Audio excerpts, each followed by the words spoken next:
Hi everybody, I'm Art Mills. Today we're going to show you how to find and mark angles with your speed square and how to find pretty much any angle with your angle finder here. As always in all my videos, don't take nothing here I say seriously. It's just a video for entertainment value only.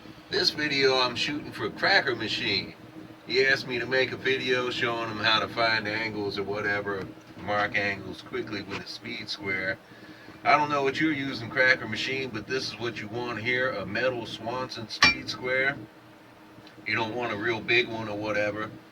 And all you're looking at, there's many numbers and markings on a speed square, but the only ones that you're worried about for pretty much anything you're going to use, the only ones I worry about is the ones down here. Don't worry about this second layer here or this or that or this over there. You don't need to worry about none of that stuff. Now, you're also going to need one of these if you're going to find some angles. Now, this is one thing that you might need to find angles for. These are one of the things you might need an angle finder for. This whiteboard right here is called a rake board. It's on the side of pretty much every house. Now, you probably want to climb up there and put this red thing up against the bottom of the white right there, and then you just run this up to the crack, whatever the crack was, and screw this tight. And just to show you what it's going to kind of be like up there at the rake board, you can just put it up here like this and put that up the crack so you can kind of see. You can see where I'm holding this up against that board there. You'll get the hang of it as you do it more. Other angles you might need to find, maybe you'll go like this.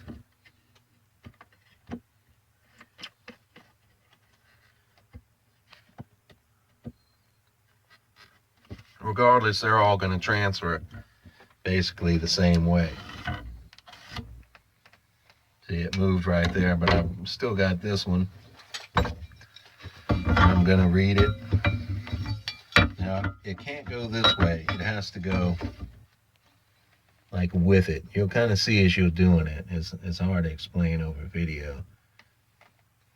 And then I've got the number right here, 31 degrees. So I'll just write that so I don't forget.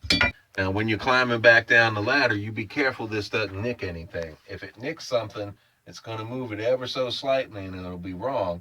So you want to go back up there and do it again and just lock it in.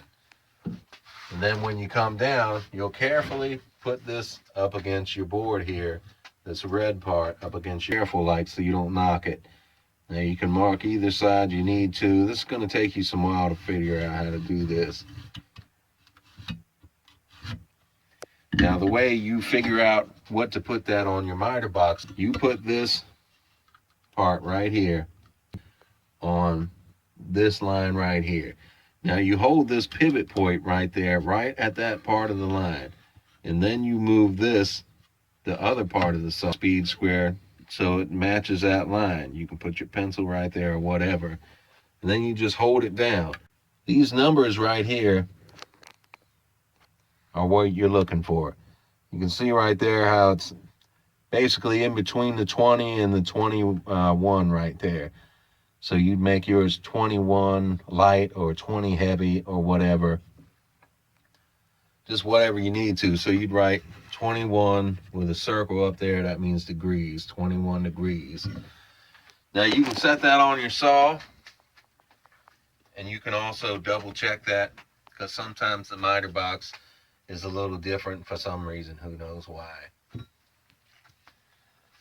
Now if you're building something that needs to be a certain angle, and say the architect or whatever says it needs to be 73 degrees or whatever, you just get your point where it needs to be. You hold that and twist your speed square until you get 73. Hold the speed square until it gets 73 right here, and then you make your mark. Now, obviously, that didn't go all the way, and whatever you're cutting needs to go all the way. So you can take you any straight edge, level, or whatever. For this video, I'm going to use this right here.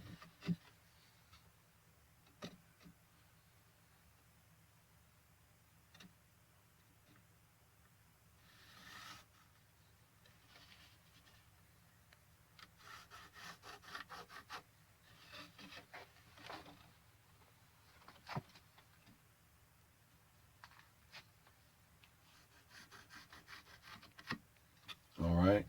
Now this is too sharp to get with a miter box, so you'd have to put some clamps out there. You'd have to put some clamps out here and then make your cut out here with a circular saw.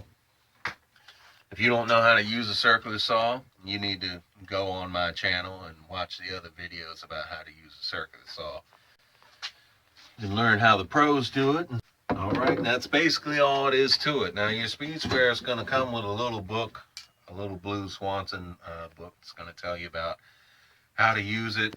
Basically, that's a bunch of stuff that you're never going to use, so you can pretty much look through it and see if you can get a better understanding of what I'm saying here. But the way it was explained to me an eon ago when I first started is the way I just explained it to you.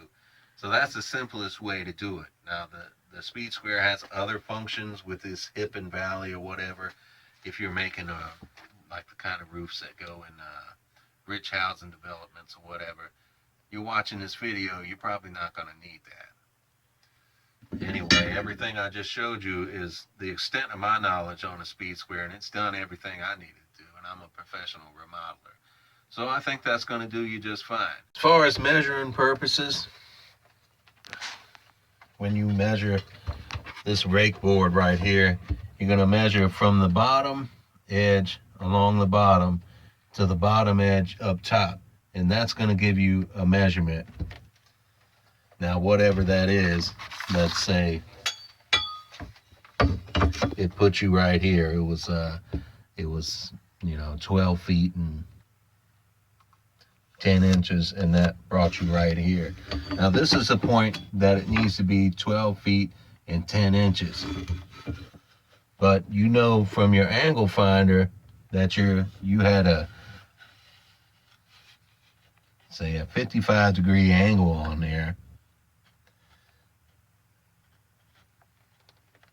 So you're going to get your 55 right here, and your mark's going to start right here at that edge. It's going to take you a few times to get this when you begin. And then you can just make your mark right there. And then that's your long point or your top edge, and that's your short point or your bottom edge.